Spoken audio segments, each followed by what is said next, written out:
Hey everybody, just got a real quick tutorial for you today. This one is on consolidation. This came up on viewers' comments a couple weeks ago, and I thought a follow-up video might be a real good idea because it's a lot easier to show people by example than by just talking about it.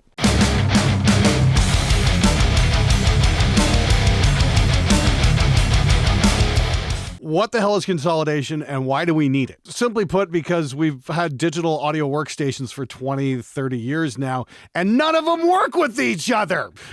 That's the really big problem. There's no standard file format. You know, in the analog days, you used to be able to grab a 2-inch reel of tape and go from studio to studio, just make sure they're all calibrated correctly, and away you go. Drop a tape on, fire it up, and you're in business.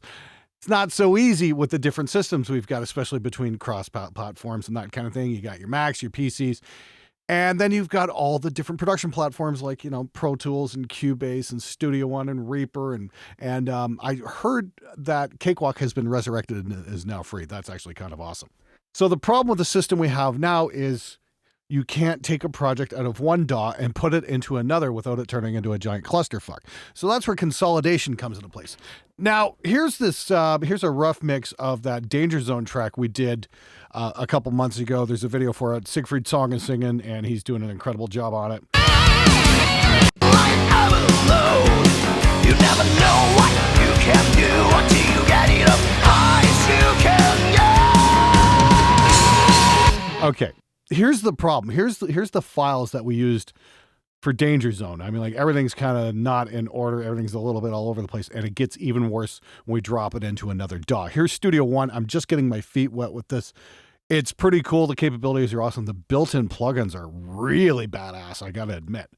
And so here's what happens is, obviously this is not going to be mixed, but we've got all these files down around here, and they're just kind of everywhere. Like, there's tom tracks out of place. I mean, like, I copied and pasted some tom tracks and got them sent to different reverbs for those big reverb flourishes in the verses and stuff. And, you know, we're going to have to fucking line these up now and find out where the hell to go. Like, where's that supposed to go? Like, some of the drum tracks are in the right spot, but not all of them. Like, it looks like we've got kicks and oh, that's a bass guitar. How the hell did that get up there? I don't know.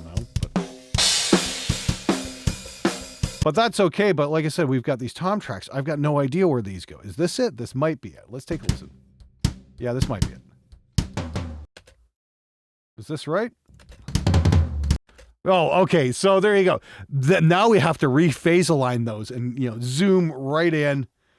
How the hell do we do that in Studio One here? There we go. So we got to get those. We got to get these moved over and get those lined up like perfectly. Oh, you know. What a pain in the ass. And here's the thing. That's just like the tom tracks. There's an awful lot of tracks on this song. Like, let me see here. Oh, yeah. Period button puts you back at the beginning. Let's try and listen. I think we got some serious vocals kind of all over the place here. Like, what's going on here? Highway to the danger zone. Yeah. Okay, so that is obviously not cool. That's going to be just a gigantic pain in the ass. You could literally be hours and hours and hours doing that, if not days.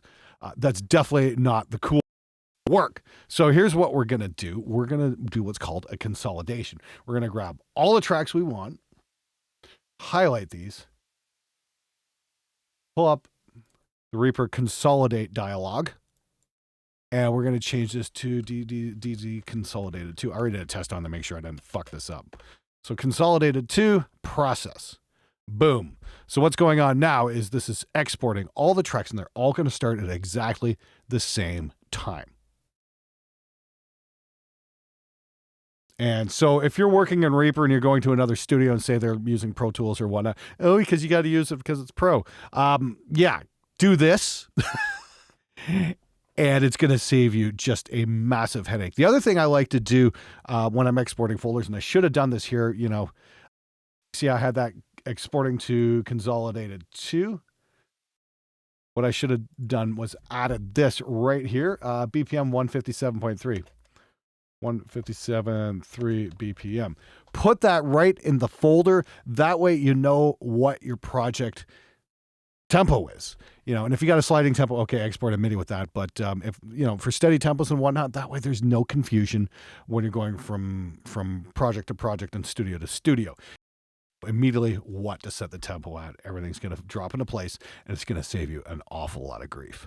So we're going to go back to this. We just exported that. We're going to pull this up, DZ Consolidated 2. We're going to select our files, grab them, drop them in place, watch what happens.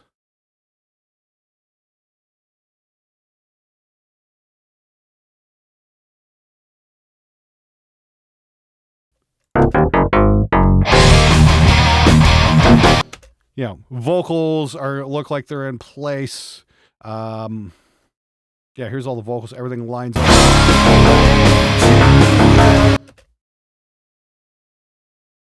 Danger zone. Running to the danger zone.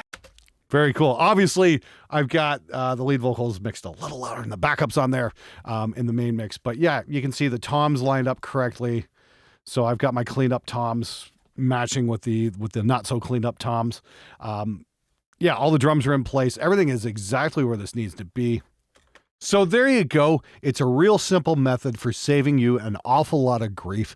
So if you're doing cross-platform compatibility or you're going to work with other studios and whatnot, before you export, make sure you consolidate your files. It's just going to save you an awful lot of grief. I showed you guys how to consolidate in Reaper, but I know for a fact you can do it in Pro Tools, and I'm more than certain you can. There's one way or another to consolidate files and many, many DAWs across the whole spectrum.